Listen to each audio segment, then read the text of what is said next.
আসসালামু আলাইকুম রহমতুল্লাহ। আজকে কিছু নাতাশা বোর্ড দেখাবো।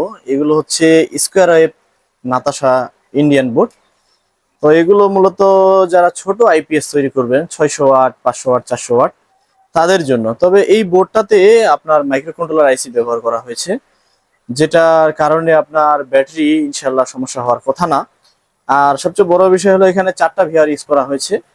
4টা ভিআর, একটা হলো আপনার চার্জিং এম্পিয়ার ভিআর, আর আউটপুট ভিআর, ওভারলোড ভিআর, আর হচ্ছে এটাকে চার্জিং কাট করার জন্য একটা ভিআর ব্যবহার করছে। তো যেটা আবার চার্জিং কাট করার জন্য ভিআর ব্যবহার করছে, সেই ভিআরটা আবার অনেক স্ট্রং ব্যবহার করছে। তবে আপনার এখানে এসিআর গুলোতে 612, এগুলোতে হিটসিন দেওয়া নেই। আমি একটু ক্যামেরাটা নিজের হাতে ধরে দেখাই। এটাতে এসিআর নেই। একটা জিনিস এটা অসুবিধা আমি মনে করি, যদিও এটাতে এসিআর লাগে না, কারণ এই ছোট বোর্ডগুলোতে বেশিরভাগই মানুষ ছোট ব্যাটারি ব্যবহার করে। আর এগুলোতে মূলত হলো আপনার বেশি এম্পিয়ার চার্জও প্রয়োজন পড়ে না। যেমন আপনার ডিসি যদি চার্জিং এম্পিয়ার হয়, তাহলে ধরেন যে আপনার 7-8 এম্পিয়ার হলেই যথেষ্ট, যেটা এসিতে আপনার 11, 12, 13 এম্পিয়ার দেখাবে।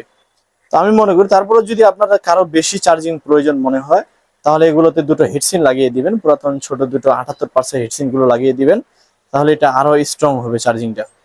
এই বোর্ডগুলো মাইক্রো কন্ট্রোলার আইসি সিস্টেম অনেক ভালো বোর্ড। এই বোর্ডগুলো দাম আগে কম ছিল, এখন দাম 1300 টাকা করে পার পিস বোর্ড, 1300 টাকা করে। যদি কারো প্রয়োজন হয় আপনারা স্ক্রিনে দেওয়া নাম্বারে যোগাযোগ করবেন।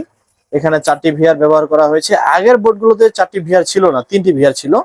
তো এখন আবার ইন্ডিয়া আরেকটি ভিআর, এখানে স্ট্রং একটি ভিআর কাট করার জন্য, চার্জিং কাট করার জন্য তারা এখানে দিয়ে দিয়েছে। আর নতুনদের জন্য আমি মনে করি এই বোর্ডটি ভালো, যেহেতু এটাতে মাইক্রো কন্ট্রোলার আইসি ব্যবহার করা হয়েছে, যেটা নাতাশা এফসি তে ছিল না। নাতাশা এফসি যদিও বড় বোর্ড, ওখানে LM324 আইসি 3টা আছে, আর একটা হলো অসিলেশনের জন্য একটা আইসি আছে। তো এখানে আপনার এই মাইক্রো কন্ট্রোলার আইসি দিয়ে অসিলেশন থেকে শুরু করে সবকিছু করছে। ভালো, দুটা রিলে ব্যবহার করছে। এই বোর্ডগুলো নিতে পারেন ছোট ছোট আইপিএস তৈরি করার জন্য। আমি ব্যবহার করছি এর আগে, আমার এক ভাই ব্যবহার করছে, ভালো রেজাল্ট। সেটিং করাও খুবই সহজ। দেখেন এই যে এখানে সবকিছু লেখা আছে, আর এখানেও লেখা আছে। সেটিং করা খুবই সহজ, নিতে পারেন এই বোর্ডগুলো। আমার কাছে অল্প কিছু বোর্ড আছে, আরো কিছু আছে কার্টুনের মধ্যে, চাইলে আপনারা নিতে পারেন। ধন্যবাদ, আসসালামু আলাইকুম।